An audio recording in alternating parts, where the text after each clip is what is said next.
Welcome back to another tech video. Today we're going to be going through your question, answering it, and hopefully finding that solution for you. Guys, remember to stay a little bit crazy like me and find that resolution.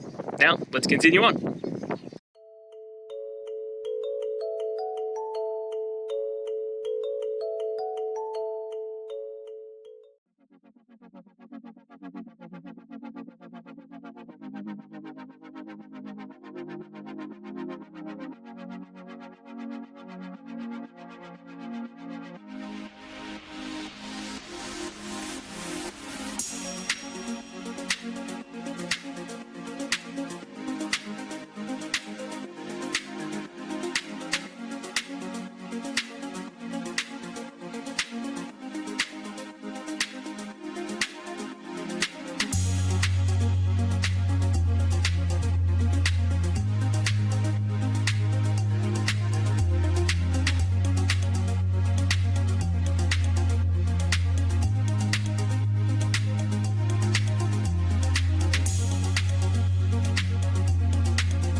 I hope that's found the resolution that you're looking for and you managed to work your way through your issue.